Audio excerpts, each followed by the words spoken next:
Bismillahirrahmanirrahim. Assalamualaikum warahmatullahi wabarakatuh. Waalaikumsalam warahmatullahi wabarakatuh. Alhamdulillahi wa kafa. Wassalatu wassalamu ala habibinal mustafa sayyidina Muhammadin wa ala alihi wa sahbihi ahli sidqi wal wafa. Qala Allah ta'ala fil Qur'anil Karim, a'udzu billahi minasyaitonir rajim. Ya ayyuhalladzina amanu taqullaha haqqa tuqatih wa la tamutunna illa wa antum muslimun. Ikhwan fillah rahimakumullah, puji dan syukur marilah kita sama-sama panjatkan kehadirat Allah Subhanahu wa taala atas limpahan nikmat dan karunia-Nya. Alhamdulillah pada kesempatan kali ini kita bisa bermuajahah kembali, bisa bertatap muka meski lewat media online. Mudah-mudahan ini tidak mengurangi fadilah kita dalam thalabul ilmi di hadapan Allah Subhanahu wa taala. Selanjutnya salawat serta salam semoga terlimpah curah pada junjungan alam habibana wa nabiyana Muhammad sallallahu alaihi wasallam, pada keluarganya, para sahabatnya, juga kepada semua umatnya yang senantiasa istiqomah menjadikan Islam sebagai pedoman hidupnya. Mudah-mudahan kita termasuk di dalamnya.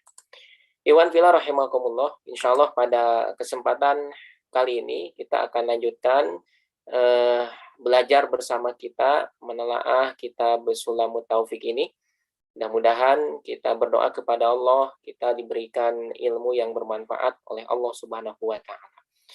Kita masuk ke pasal berikutnya, yakni faslun fid dalili al-ijmali ala wujudillahi wa sifatihi. Pasal terkait dengan dalil ijmali, dalil global ala wujudillahi wa sifatihi, yang menunjukkan akan keberadaan Allah dan sifat-sifatnya. Qala al-muallifu rahimahullahu ta'ala wa nafa'ana bihi wa bi ulumihi fid darain, amin ya Allah ya rabbal alamin. Yajibu 'alal mukallafi ay ya'rifa ad-dalila al-ijmaliyya ala wujudillahi ta'ala wa sifatihi liyuhassina imanahu. Pengarang kitab ini mengatakan bahwa wajib bagi orang mukallaf untuk mengetahui dalil ijmali, yakni dalil global secara garis besar, ala wujudillahi ta'ala, yang menunjukkan akan keberadaan Allah Subhanahu wa ta'ala. Wasifatihi, dan dalil terkait dengan sifat-sifat Allah, liyuhassina imanahu, supaya bisa menjaga keimanannya. Nah, iwan fillah rahimakumullah, jadi ini memperkuat apa yang telah kita telaah sebelumnya berkaitan dengan ma'rifatullah. Jadi ma'rifat itu bukan sekedar mengenal, tetapi di sana harus disokong oleh adanya dalil. Ma'rifat itu idrakun jazimun bihaitsu laisa ma'ahu taraddudun muwafiqun lil waqi'i nasyi'un an dalilin. Ma'rifat itu adalah mengetahui secara pasti, tidak ada keraguan di dalamnya, sesuai dengan realitanya, nasyi'un an dalilin, dan disokong oleh adanya dalil. Nah, demikian pula makrifat kepada Allah, maka ya perlu disokong dengan adanya dalil. Nah, dalilnya tidak mesti secara tafsili, tidak mesti sampai detail, sampai mendalam. Cukup dalil secara ijmali saja, ya. Maksudnya dalil yang ini bisa dinalar, bisa dijangkau oleh setiap orang yang memiliki akal sehat, gitu. Ya, dengan perenungan, dengan pentafakuran, pendadaburan, ya, mentadaburi akan penciptaannya, akan bukti-bukti keberadaannya, ini akan mengarahkan orang yang memikirkan akan bukti-bukti keberadaan Allah, mengarahkan akan kesimpulan bahwa Allah itu ada, gitu. Nah, di sini dicontohkan oleh pengarang kitab apa ya yang menjadi bukti, yang menjadi dalil, yang bisa mengarahkan kita, ya, yang akan menunjukkan akan adanya Allah Subhanahu wa taala. Di antaranya adalah wa misaluhu. Di antaranya contohnya ayyakula fi nafsihi, seseorang itu berkata di dalam dirinya, ana wujidtu fi batni ummi, aku ada di dalam perut ibuku. Ba'da alam akun maujudan, setelah sebelumnya itu ya tidak ada. Kemudian waman wujida ba'da alam yakun fala budda lahu min mujidin. Alam ba'da alam yakun maujudan, setelah sebelumnya itu aku tiada. Waman wujida ba'da alam yakun fala budda lahu min mujidin. Dan barang siapa yang ada setelah sebelumnya tiada, maka mesti ya memerlukan kepada min mujidin, sesuatu yang mengadakan. Ay khaliqin aujadahu wa kawwanahu, yakni zat yang menciptakan, yang mengadakan, yang menentukan. Fala buddali min khaliqin khalaqali a'dai, maka mau tidak mau ya mesti ada zat yang menciptakan, min khaliqin khalaqali a'dai, yang ia menciptakan anggota tubuhku, wa ajza'i, kemudian bagian-bagian tubuhku, wa tafasili ad-dakhiliyati wal kharijiyati, bagian tubuh baik yang bagian dalam ataupun bagian luar. Nah, ini kan penalaran seperti ini yang akan mengarahkan, yang akan menjadi bukti, menjadi dalil bahwa kalau dipikir secara logika, secara hukum akli, maka sesuatu yang tadinya itu tidak ada, kemudian menjadi ada, tentu ini meniscayakan akan adanya al-khaliq yang menciptakan, ya.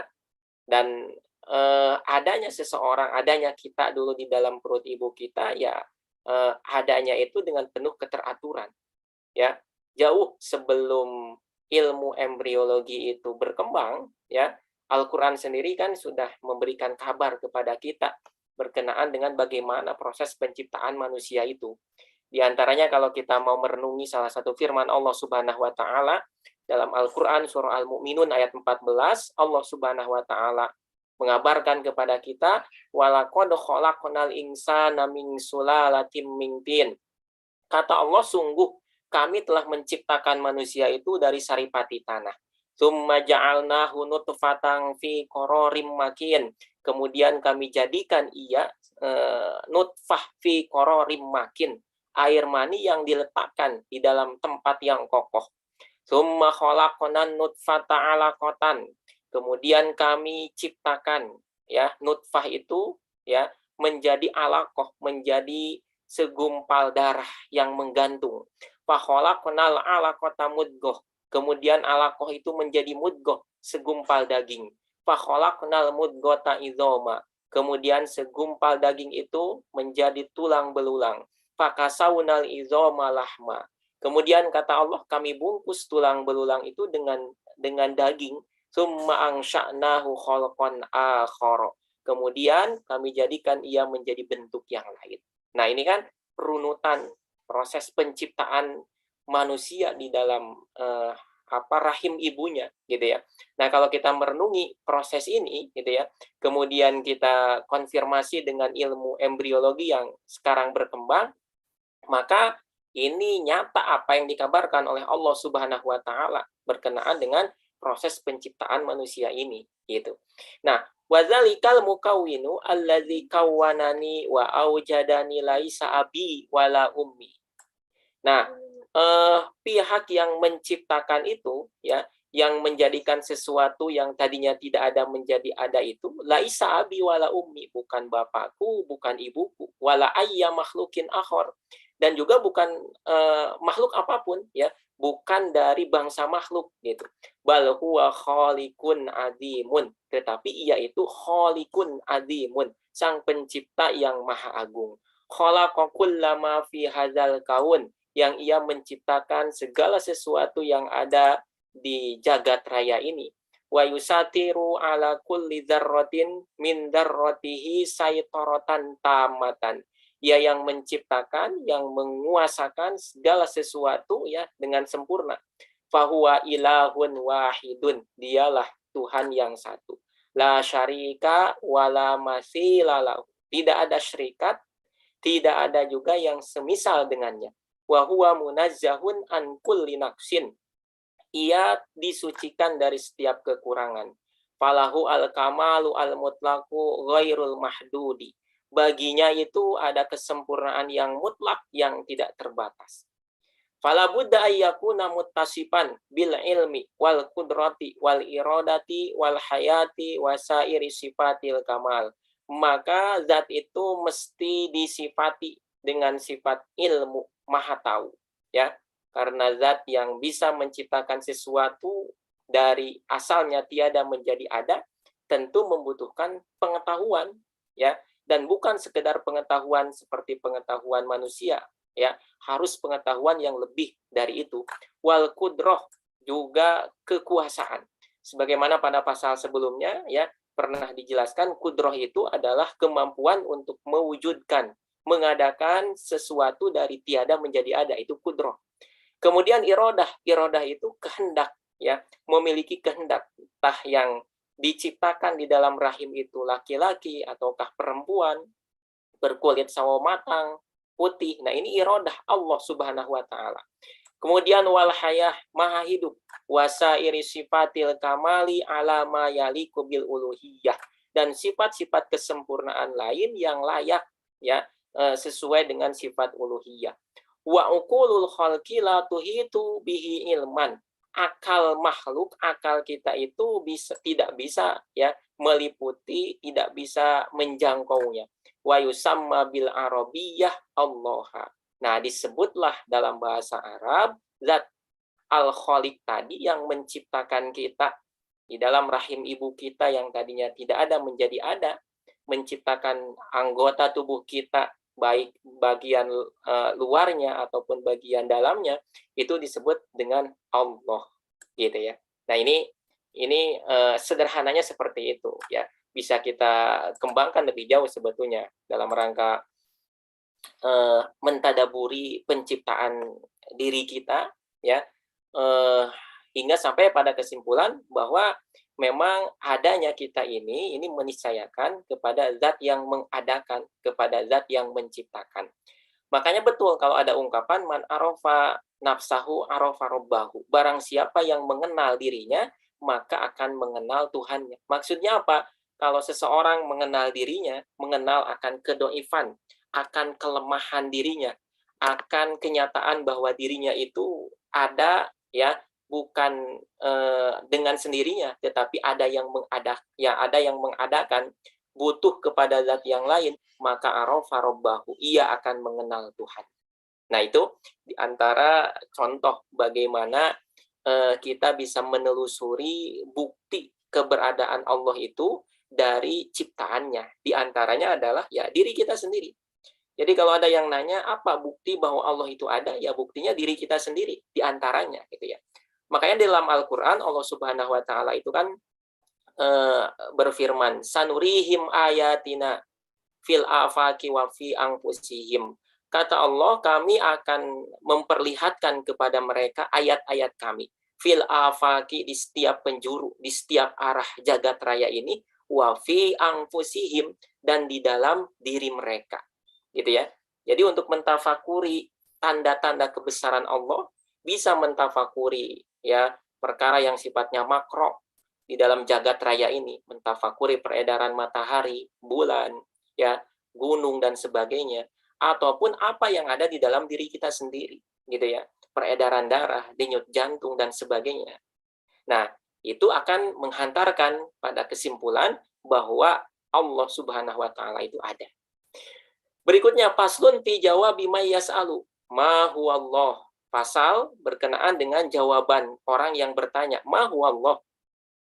Apa itu Allah, gitu ya. Kalau tadi kan disebutkan zat yang menciptakan itu, yang mewujudkan kita di dalam perut ibu kita itu, ya, yusamma bil arabiyati Allah. Disebut dalam bahasa Arab Allah. Nah, pertanyaannya, apa itu Allah, gitu ya. Nih, diksi yang dipakai oleh pengarang kitab ini bukan man huwa Allah, tapi ma huwa Allah, apa itu Allah, gitu ya. Minal muhimmi ayyarifa al muslimu kaifa yujibu may yas'alu ma huwa Allah. Di antara perkara penting yang harus diketahui oleh seorang muslim itu adalah bagaimana menjawab orang yang bertanya ma huwa Allah, apa itu Allah. Apa itu Allah gitu. Fahadza su'alun yatrahuhu katsirun minasigor. Ini adalah pertanyaan yang kadang terlontar ya, kebanyakan dari anak-anak kecil gitu kan. Dari anak kita, misalkan dari orang-orang yang belum dewasa. Wala yusinu al-ijabata alaihi katsirun minal kibar. Nah, jawaban atas pertanyaan ini rata-rata jawabannya kurang baik gitu ya. Kebanyakan kurang baik dalam menjawab pertanyaan siapa itu Allah atau apa itu Allah. Wala yusinu al-ijabata alaihi katsirun minal kibar. Jadi pertanyaan yang terlontar dari anak kecil dijawab oleh orang dewasa itu dengan jawaban yang kurang baik, kurang benar gitu. Nah, wa yumkinu ijabatuhu ijabatan sahihatan bi ayyuqala. Nah, jawaban yang mungkin ya bisa dilontarkan, jawaban yang sahihatan bi ayyuqala, dengan jawaban Allahu ta'ala maujudun la yushbihu ghairahu minal maujudat. Allah ta'ala itu ada. La yushbihu ghairahu minal maujudat. Allah ta'ala itu tidak menyerupai selainnya minal maujudat, dari apapun yang ada. Ya, Allah itu ada. Dan Allah itu tidak menyerupai apapun yang ada gitu. Jadi kalau pernyataan ini sekaligus membatasi Allah Subhanahu wa taala dari perkara-perkara yang bisa menciderai keuluhiyahannya ya. Membatasi Allah dari sifat-sifat yang justru akan menciderai kesucian Allah. Jadi dikatakan Allah itu ada. Nah, adanya Allah itu tidak menyerupai apapun yang ada. Jadi kalau kita di muka bumi ini melihat kambing, ya Allah jangan diserupakan dengan kambing gitu. Ketika kita melihat sesuatu yang menurut kebiasaan kita bahwa sesuatu itu adalah megah, sesuatu itu adalah memukau, menakjubkan. Lihat matahari misalkan, lihat bulan, maka Allah itu tidak seperti itu. Sebagaimana kalau kita renungikan firman Allah Subhanahu wa taala berkenaan dengan renungan Nabi Ibrahim berkenaan dengan ketika dia melihat matahari, oh ini adalah Tuhan. Tetapi ketika matahari itu tenggelam, mana mungkin Tuhan tenggelam. Malam harinya ketika dia melihat bulan, oh barangkali ini Tuhan itu, ya kan? Tapi ketika bulan pun tenggelam, maka akhirnya apa yang tadinya disangka Tuhan itu ya dibantah sendiri bahwa tidak mungkin Tuhan itu seperti itu. Nah, makanya famah mata sawwarat bibalika fallahu la yushbihu dzalika. Ya, setiap kali terbayang di dalam pikiranmu fallahu la yushbihu dzalika, maka Allah itu tidak serupa dengan apa yang terpikirkan gitu. Wala ya'lamu ahadun ghairahu ta'ala haqiqatahu. Tidak ada seorang pun yang tahu ya, yang tahu hakikat Allah Subhanahu wa taala. Wala ya'lamu ahadun ghairuhu ta'ala haqiqatuhu. Selain Allah itu tidak ada yang tahu hakikat zat Allah itu sendiri ya, dengan keterbatasan yang dimiliki oleh makhluk termasuk kita, maka tidak bisa menjangkau hakikat Allah itu yang sebenarnya seperti apa.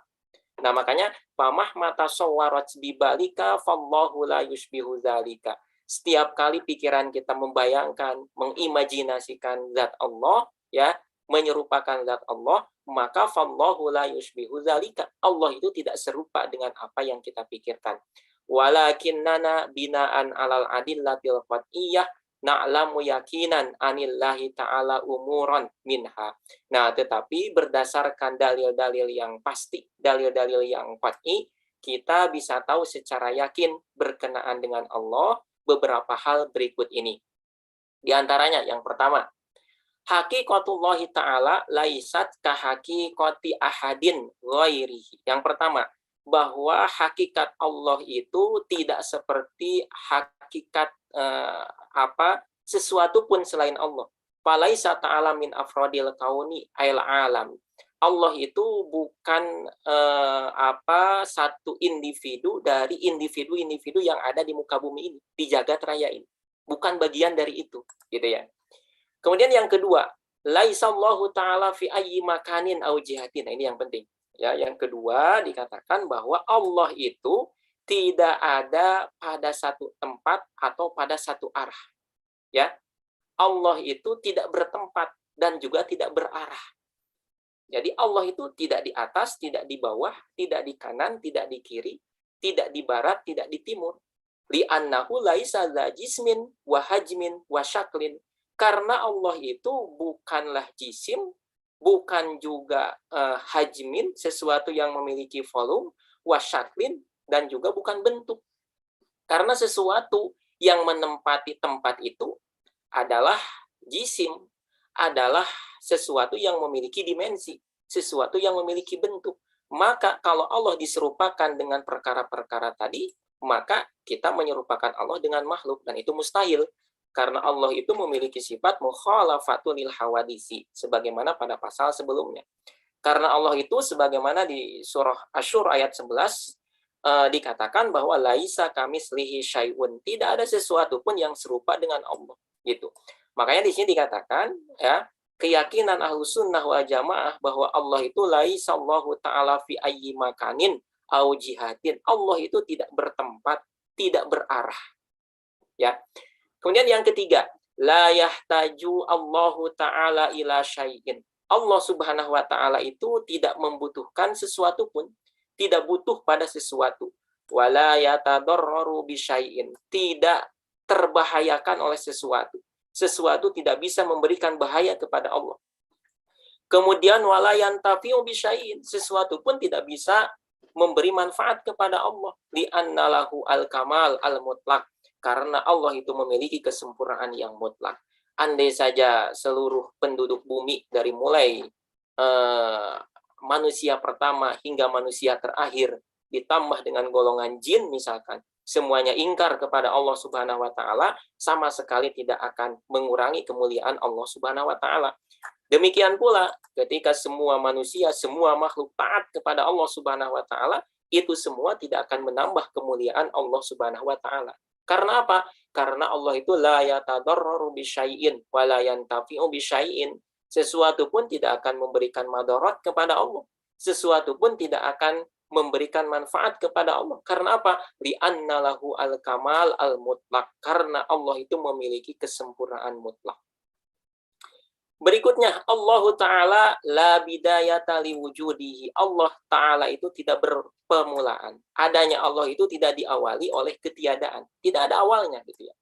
Falaisa lahu khaliqun ka ghairihi. Allah itu tidak memiliki pencipta, ya. Karena kalau Allah ada pencipta, ya Allah itu hudus, Allah itu baru, ya. Allah itu makhluk. Makanya falaisa lahu khaliqun ka ghairihi. Allah itu tidak memiliki pencipta sebagaimana makhluk, ya kan? Kemudian Allah Ta'ala khaliqu kulli ma siwahu. Sebaliknya justru Allah lah sebagai khaliq, ya, sebagai pencipta selain Allah. Selain Allah itu kullu ma siwallah makhlukun. Segala sesuatu selain Allah itu makhluk, ya, diciptakan oleh Allah. Ai kulli ma fil alam. Segala sesuatu yang ada di alam, ya. Alam itu kan banyak, bukan hanya alam dunia. Alam yang kita tidak bisa menjangkaunya. Ada banyak alam, ya. Ada banyak alam yang diciptakan oleh Allah, itu semua diciptakan oleh Allah Subhanahu wa taala, ya. Allah Ta'ala khaliqu kulli ma siwah ay kulli ma fil alam. Allah Subhanahu wa taala adalah khaliq, sang pencipta selain Allah yang ada di di alam raya ini. Kemudian ma auhamat dhawahiruhu minal ayatil karimah wal ahaditsi syarifah ittisafallahi ta'ala bi sifatim min sifatil makhluk kal jismi wal makani wal harakati was sukuni fatafsiruhu sahihu ghairu dzalika qat'an. Nah, ini catatan penting juga bagi kita bahwa setiap ayat yang mulia, hadis-hadis yang mulia yang secara zahirnya menyifati Allah dengan sifat makhluk, ya, kal jismi misalkan, ya, ayat itu atau hadis itu seolah-olah mensifati Allah itu jisim, memiliki wajah, memiliki tangan. Wal makan, ya, ayat itu atau hadis itu dohirnya itu seolah-olah Allah itu membutuhkan tempat. Wal harokah, atau Allah itu bergerak, turun dari langit, ya.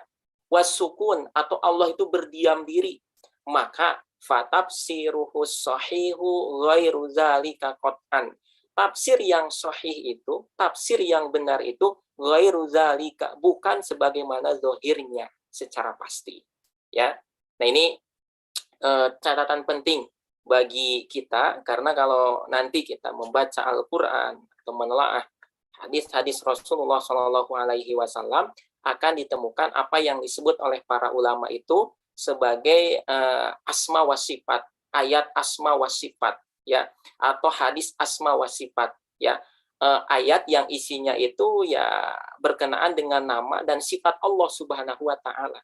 Kadangkala kemudian ayatnya itu atau hadisnya itu zahirnya menunjukkan kepada kita sifat Allah yang serupa dengan sifat makhluk.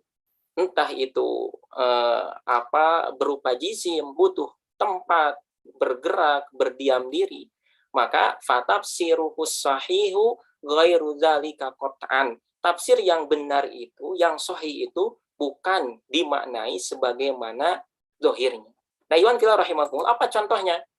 Contohnya, misalkan saya akan coba tunjukkan berkenaan dengan ayat sifat ini. Di antaranya yang sering kita baca atau yang sering kita dengar berkenaan dengan sifat istiwa. Ada banyak ayat di dalam Al-Qur'an, ya, yang mengabarkan kepada kita berkenaan dengan Allah itu istiwa alal arsh, bersemayam di atas arsh. Di antaranya adalah Al-Qur'an surah Al-A'raf ayat 54. A'udzubillahi minasyaitonir rajim. Inna rabbakumullahu allazi khalaqas samawati wal ard fi sittati ayyamin tsumma stawa 'alal arsh. Nah, ini yang di-highlight kuning, yang akan jadi fokus penelaahan kita. Dalam ayat ini Allah Subhanahu wa taala berfirman, sesungguhnya Tuhan kamu ialah Allah yang telah menciptakan langit dan bumi dalam 6 masa. Tsumma stawa 'alal arsh. Lalu dia bersemayam di atas arsh. Jadi kalau kita baca secara zahirnya, oh Allah itu bersemayam. Bersemayam itu kan seperti orang duduk, ya, di atas kursi. Berarti kalau berdasarkan Quran surah Al-A'raf ayat 54 ini, Allah itu bersemayam, duduk di atas arash, gitu ya. Nah, apa seperti itu? Nah, maka kembali kepada apa yang disebutkan dalam Sulamut Taufik itu, bahwa tidak dimaknai secara zahir, ya. Nah, makanya kalau kita baca tafsirnya, tafsir Al-Qur'anul Azim lil Hafiz Ibnu Katsir, tafsir Ibnu Katsir berkenaan dengan ayat ini, Ibnu Katsir mengatakan, wa amma qauluhu ta'ala, adapun firman Allah Ta'ala, summa stawa 'alal arsh, ya, kemudian ia beristiwa di atas arsh, maka menurut Ibnu Katsir, falin nasi fi hadzal maqami maqalatun katsiratun jiddan. Di tengah-tengah manusia berkenaan dengan pembahasan summa stawa 'alal arsh ini ada maqalah, ada pendapat yang banyak sekali, katanya. Laisa hadza maudhi'a bastiha. Bukan di sini tempat untuk memaparkannya secara luas. Wa innama nasluku fi hadzal maqami madhhabas salafis shalih. Hanya saja kami, ya, mengikuti dalam perkara ini mengikuti pendapat madhab salafus shalih, Malik, Al-Auza'i, Imam As-Sawri, Al-Laits bin Sa'ad, kemudian Imam Asy-Syafi'i, Imam Ahmad, Ishaq bin Rawaiha, dan yang lainnya min a'immatil muslimin, dari para imam kaum muslimin, qadiman wa hadisan, baik yang dulu maupun yang kontemporer. Metodenya, manhajnya ketika memaknai istiwa alal arsy itu, maka jalannya adalah imroruha kama ja'at min ghairi takyifin wala tashbihin wala ta'tilin.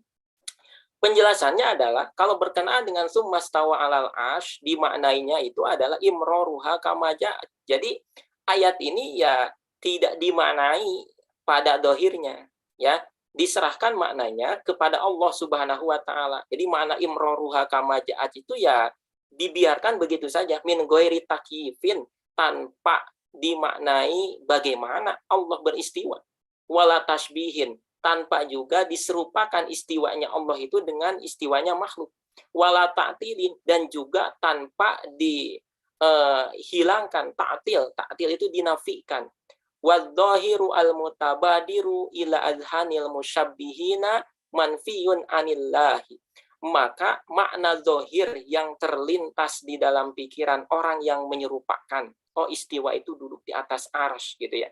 Oh istiwa itu bertempat dan sebagainya. Oh istiwa itu berarti Allah itu butuh pada tempat, pada arsy. Maka manfiyun anillah ini dihilangkan dari Allah. La yusbihuhu syai'un min khalqihi.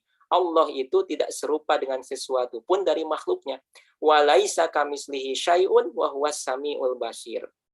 Nah ini Al-Quran surah Asy-Syura ayat 11. Laisa kamislihi syai'un wa huwas samiul basir. Tidak ada sesuatu pun yang serupa dengan Allah Subhanahu wa taala. Nah ini apa yang dikatakan oleh Imam Ibnu Katsir. Jadi tidak dimaknai secara zahir. Nah makanya nanti kalau kita baca juga apa yang dikatakan oleh Imam An-Nawawi rahimahullah berkenaan dengan ayat sifat atau hadis sifat itu, beliau mengatakan di dalam syarah Sahih Muslim ya, di antaranya bahwa berkenaan dengan ayat sifat itu menurut Imam An-Nawawi rahimahullah wa fiha mazhabani taqaddama dzikruhuma marra fi kitabil iman. Jadi ada dua mazhab, ada dua cara ya berkenaan dengan hadis sifat ataupun ayat sifat dalam memaknainya.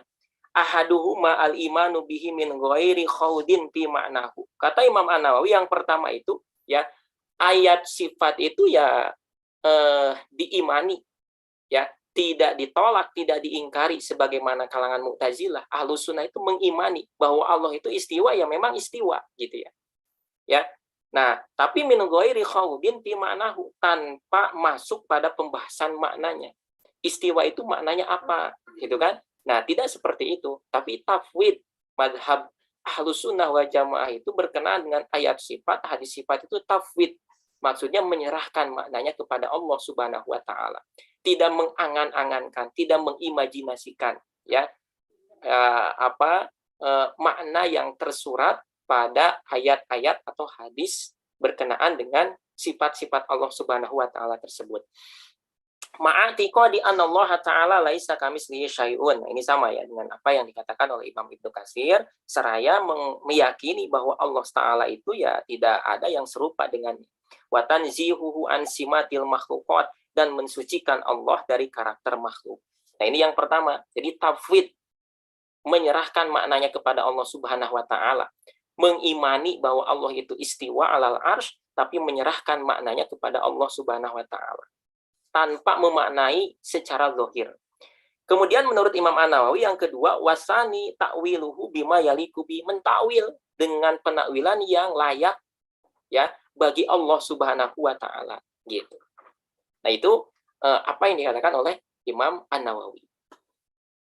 Kemudian berikutnya kita pun akan menemukan dalam Quran surah Al-Mulk ayat 16. Aamintum man fis sama ayyahsifa bikumul ardo fa idza hiya tamur. Apakah kamu merasa aman terhadap Allah yang man fis sama, kan zat yang di langit. Ya, terjemahnya kan dalam kurungnya berkuasa. Nah, ini sudah ditakwil sebetulnya dalam terjemahnya itu. Aslinya kan kalau mau kita terjemahkan perkata amintum mang fis sama, apakah kamu merasa aman terhadap mang fis sama, zat yang di langit, Allah yang di langit. Nah, berarti kalau direnungi secara zahir, oh Allah itu di langit gitu kan. Ya. Allah itu beristiwa di atas arsy. Allah itu di langit. Nah, apa seperti itu? Nah, makanya kita coba baca tafsir atau penjelasan Al-Jami' li Ahkamil Quran, tafsirnya Al-Qurtubi. Beliau mengatakan ya, ketika menafsirkan, memberikan penjelasan terhadap Quran surah Al-Mulk ini, di sini dikatakan bahwa wa qala al-muhaqqiqun amintum man fawqas sama. Para peneliti, para muhakkik itu ya berkata amintum man fis sama, ya, apakah kalian itu merasa aman dengan zat yang di atas langit, kaqaulihi fasihu fil ar ay fauqaha, maknanya adalah di atasnya. labil mumassah wat tahayyuz, ya. Labil mumassah, jadi tidak menyentuh dan juga tidak berarah. Lakin bil kohri wat tadbir. Nah, kalau ini apa yang disebutkan oleh Imam Al-Qurtubi ini, ya, di atas langit itu fauqas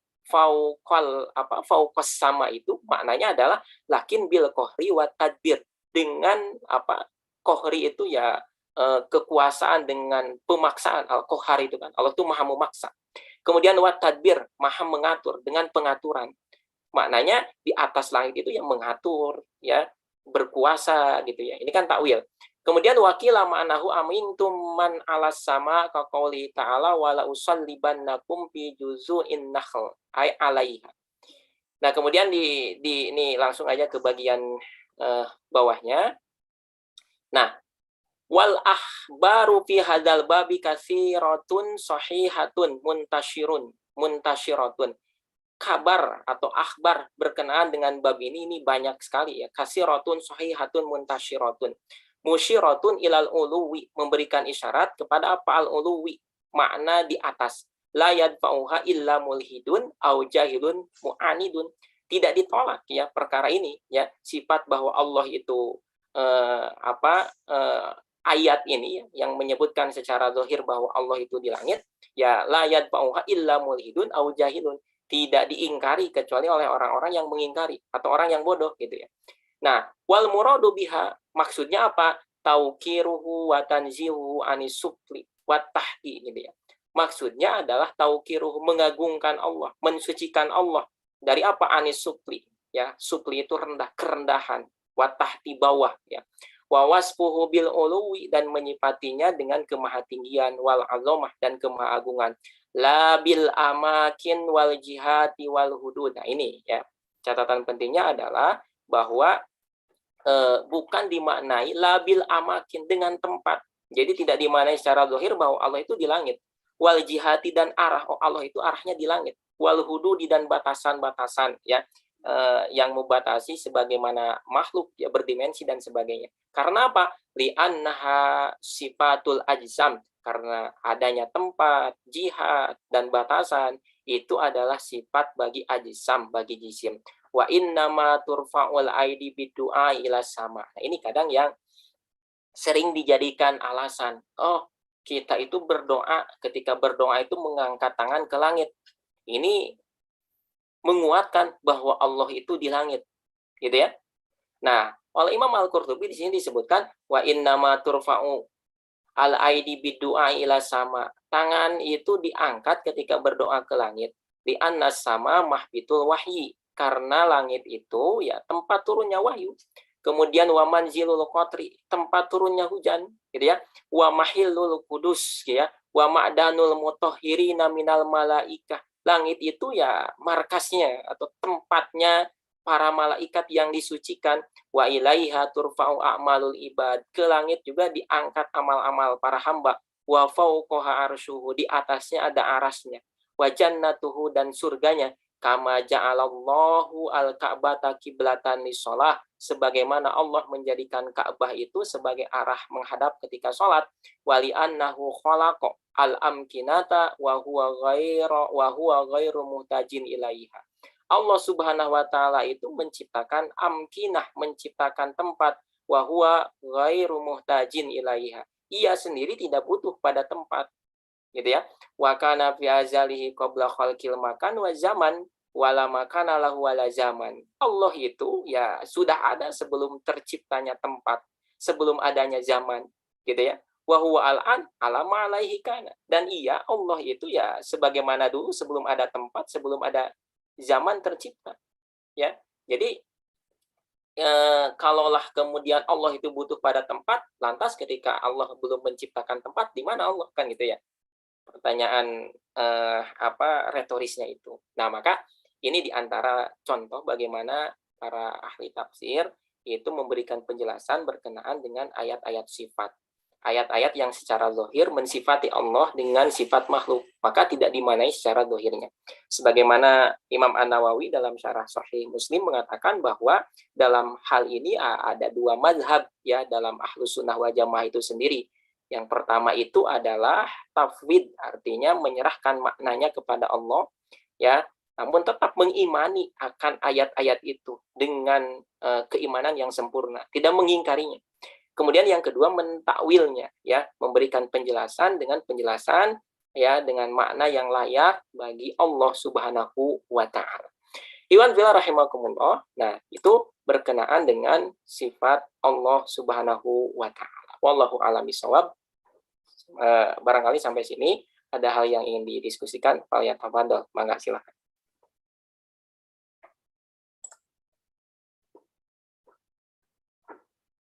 Ya, yang tadi udah ya. Jadi berkaitan dengan bagaimana penjelasan Allah beristiwa di atas arsy, seperti itu.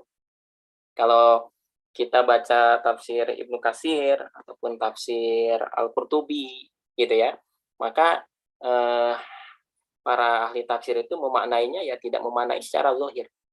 Jadi kalau mau disimpulkan rumus mereka ketika berhadapan dengan ayat-ayat sifat itu, ya, Ahlus Sunnah wal Jamaah itu yang pertama itu isbat.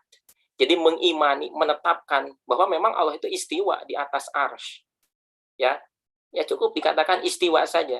Tidak disebutkan bersemayam, tidak disebutkan duduk dan sebagainya, gitu ya. Ini berbeda dengan para mu'attilin. Mu'attilin itu kalangan yang menolak ayat-ayat sifat seperti ini, ya kan?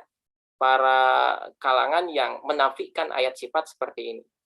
Kalangan Ahlus Sunnah menetapkan, mengimani ya bahwa Allah itu istiwa, bahwa Allah itu nuzul tiap sepertiga malam terakhir kan, dalam hadis Rasulullah dikatakan Allah itu nuzul, ya, turun, yanzilu minas sama, ya, yanzilu turun ke langit dunia kan gitu. Nah, diimani bahwa ya memang nuzul gitu. Tapi berkenaan dengan maknanya itu tidak dimaknai secara zahir. Tidak dikatakan bahwa Allah itu duduk, tidak dikatakan bahwa Allah itu bersemayam, tetapi apa? Tafwid bahasanya. Tafwid itu apa? Tafwid itu menyerahkan maknanya kepada Allah Subhanahu wa taala. Ya kan? Nah, kemudian juga kalau kita di dalam Sahih Bukhari kan di bagian akhir itu ada yang namanya kitab tauhid ya. Jadi kitab atau di sana dicantumkan hadis-hadis berkenaan dengan tauhid, diantaranya adalah ayat-ayat asma wa sifat. Misalkan ketika Allah Subhanahu wa taala dalam surah Al-Ma'arij itu kan berfirman ta'rujul malaikatu warruhu ilaihi. Para malaikat, kemudian ar-ruh itu Jibril ya, ta'ruju itu kan naik ilaihi kepada Allah. Nah, ini bagi sebagian orang sering kali kemudian dijadikan argumen, oh berarti Allah itu di atas. Atau ilaihi yas'adul kalimut thayyib, ya, kepadanya naik kalimut thayyib, ya, kalimah yang baik gitu ya. Atau misalkan ayat yang lain ketika Allah Subhanahu wa taala berfirman, wa yabqa wajhu rabbika, maka kekalah wajhu rabbika. Wajhu itu apa? Wajhu itu wajah Tuhanmu. Nah, kemudian pensyarah Sahih Bukhari Imam Ibnu Hajar Al-Asqalani memberikan penjelasan berkenaan dengan hadis-hadis atau ayat-ayat sifat tersebut dengan penjelasan sebagaimana tadi, sama ya, senada dengan apa yang diketengahkan oleh Imam An-Nawawi. Yakni apa? Tafwid ya. Tafwid itu ya menyerahkan maknanya kepada Allah Subhanahu wa taala, tidak memaknai secara zahir. Wajah Allah tidak dimaknai bahwa Allah itu memiliki wajah gitu ya. Tapi dimaknai apa? Dimaknai kalau mau tafwid ya serahkan maknanya kepada Allah Subhanahu wa taala. Atau ditakwil. Takwil itu maksudnya apa? Ya dimaknai bahwa wajah Allah itu maknanya adalah ya zat Allah sendiri itu gitu. Nah, kemudian juga berkenaan dengan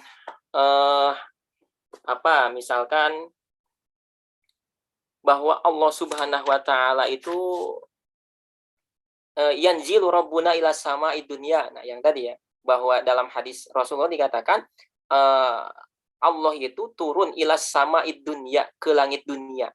Nah, kalau direnungi makna zahirnya, oh, Allah itu berarti bergerak setiap sepertiga malam terakhir, Allah itu turun ke langit dunia, kan gitu ya. Nah, di dalam Sahih Muslim ya, Imam An-Nawawi tidak memaknainya seperti itu. Tetapi yanzilu rabbuna ila sama'i dunya itu menunjukkan bahwa rahmat Allah itu turun ya pada sepertiga malam terakhir gitu ya. Ini dalam rangka apa? Sebetulnya dalam rangka ya tanzih, dalam rangka mensucikan Allah dari perkara-perkara, dari sifat-sifat yang memang tidak layak bagi Allah Subhanahu wa taala. Atau misalkan dalam Quran surah Al-Qasas ayat 88, kullu syai'in halikun illa wajhah. Ya, segala sesuatu itu akan musnah illa wajhahu, kecuali wajahnya. Nah, wajahnya di sini secara zahir, tapi tidak dimaknai secara zahir gitu ya. Wa yabqa wajhu rabbika, nih sama yang tadi ya, Ar-Rahman ayat 27. Atau Al-Fath ayat 10, Allah Subhanahu wa taala berfirman, yadullahi fawqa aydihim. Tangan Allah di atas tangan mereka. Nah, yadun di sini ya tidak dimaknai sebagai yadun bimakna jarihah, bimakna anggota tubuh gitu ya. Tapi yadun di sini ya kalau mau ditakwil yang pantas dengan sifat yang sematkan dengan Allah, maknanya adalah tangan itu adalah kekuasaan Allah Subhanahu wa taala. Gitu. Nah, banyak ya berkenaan dengan ayat ataupun hadis sifat ya yang serupa dengan ini gitu ya. Nah, makanya sebagian ulama akhirnya kan menghimpun ayat atau hadis sifat, kemudian diberikan penjelasan tafsir ayat asma wa sifat misalkan. Ya tentunya kalau menggunakan kaidah yang tadi ya itu adalah segala sesuatu yang harus diimani, tidak boleh diingkari. Namun dalam memaknainya ya tentu ini harus berdasarkan pemaknaan yang sesuai dengan pemaknaan yang layak bagi Allah Subhanahu wa taala supaya tidak bertabrakan dengan ayat Allah laisa kamislihi syai'un. Tidak ada yang serupa dengan Allah Subhanahu wa taala. Itu Allahu a'lam bishawab. Silakan barangkali ada hal yang lain yang ingin disampaikan. Mohon izin, Dit, boleh bertanya, Ustaz? Halo? Ya. Ini mengenai mengenai hadis api. Mengenai hadis ini perbandingan size ya, perbandingan dimensi. Redaksi saya agak lupa, tapi kontennya itu kira-kira bumi dibanding dengan langit satu itu seperti sebutir pasir di gurun Sahara. Terus langit satu dengan langit 7 seperti butir pasir dengan gurun Sahara sampai ke kursi, habis itu ars. Nah ini pertama dari sisi hadis apakah ini sahih? Terus ini kira-kira maknanya seperti apa ya? Ya, nah itu saya juga matanya lupa ya, tapi memang ada hadis itu ya yang itu dimaknai secara hakiki. Nah, ujung-ujungnya ya sebetulnya ini semakin menguatkan apa yang sedang kita bahas. Jadi kalau kita akhirnya bicara kursi atau arash ya, arash itu menjadi menurut para ulama adalah makhluk paling besar yang diciptakan oleh Allah Subhanahu wa taala. Ya kan? Jadi kalau tadi secara sizing itu dibandingkan dengan 7 lapis bumi, 7 lapis langit, itu belum ada apa-apanya. Diibaratkan seperti cincin yang dilemparkan di tengah padang pasir kan gitu ya. Saking kecilnya bumi kita ini gitu ya. Nah, yang paling besar itu adalah arasy-nya Allah Subhanahu wa taala. Jadi yang paling besar, makhluk paling besar itu adalah arasy-nya Allah Subhanahu wa taala. Nah, makanya sebagian ulama akhirnya kan ketika ada ayat Allah summastawa alal arsy, kemudian dia itu beristiwa di atas arsy. Nah, memaknai dengan penguat hadis yang tadi, arsy itu adalah makhluk Allah yang paling besar. Maksudnya apa? Maksudnya adalah ketika Allah ya berkuasa, mampu mengendalikan arsy sebagai makhluk yang paling besar, tentu Allah bisa berkuasa lagi. Apakah lagi gitu ya? Allah itu bisa berkuasa, menguasai ya, mengatur makhluk yang lebih lembut dari itu, yang lebih kecil dari itu. Arah saja bisa dikuasai gitu ya. Ya kan? Ya, arah saya makhluk yang paling besar itu Allah kuasai, apalagi makhluk-makhluk yang lain yang dimensinya ya lebih kecil daripada arasy. Nah, seperti itu. Jadi akhirnya tidak dimanai bahwa Allah itu bersemayam dalam artian secara hakiki duduk di atas arasy. Tetapi diartikan bahwa ya Allah itu berkuasa. Arasy saja yang dimensinya paling besar, makhluk paling besar itu mampu dikuasai oleh Allah, maka tentu apalagi makhluk-makhluk lain yang dimensinya lebih kecil. Nah, itu makin menguatkan sebetulnya ketika memaknai summastawa alal arsy itu, ya, dengan pemaknaan bahwa istiwa itu maknanya kalau mau ditakwil itu adalah berkuasa, ya kan? Berkuasa. Allah itu berkuasa. Jangankan kepada makhluk-makhluk yang lebih kecil daripada aras, kepada aras saja Allah itu berkuasa gitu. Kurang lebih seperti itu ini. Ya, secara matanya mungkin nanti kita bisa cek bareng-bareng. Tapi memang ada hadis seperti itu, gitu ya. Yang memisalkan ya secara sizing itu alam raya ini, bumi, langit, dengan kursinya Allah, dengan arasnya Allah. Yang memang ya tidak ada apa-apa yang saking kecilnya gitu ya. Yang saya ingat itu ya ibarat seperti cincin, ya mungkin nanti teman-teman bisa Google tuh, bisa cari seperti cincin yang dilemparkan di tengah padang pasir, saking kecilnya seperti itu. Wallahu a'lam bishawab.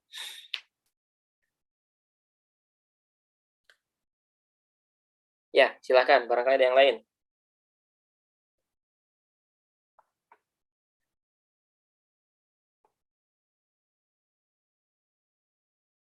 Nah, insya Allah nanti pasal berikutnya itu kita masuk ke bagian berikutnya dari lanjutan memaknai dua kalimat syahadat. Kalau yang bagian pertama itu kan berkenaan dengan sifat uluhiyah. Nah, berikutnya adalah sifat nabawiyah. Apa saja sifat-sifat yang layak bagi nabi, ya, bagi rasul. Apa saja yang tidak layak, yang mustahil. Kemudian apa yang jaiz, yang boleh ada ataupun tiada bagi para nabi, para rasul alaihi wassalatu wassalam, gitu ya. Seperti itu. Wallahu a'lam bishawab. Ya, baik. Kalau tidak ada lagi, kita cukupkan apa yang bisa kita kaji bersama pada kesempatan malam hari ini. Mudah-mudahan bisa memberikan ilmu yang bermanfaat bagi kita semua, ya. Mudah-mudahan Allah Subhanahu wa taala menjadikan apa yang kita lakukan ini sebagai amal soleh berpahala di hadapan Allah Subhanahu wa taala. Kurang lebihnya mohon maaf, kita tutup bersama dengan doa kifaratul majlis. Subhanakallahumma wa bihamdika asyhadu an la ilaha illa anta astaghfiruka wa atubu ilaik. Wal afu minkum. Assalamualaikum warahmatullahi wabarakatuh. Waalaikumsalam warahmatullahi wabarakatuh.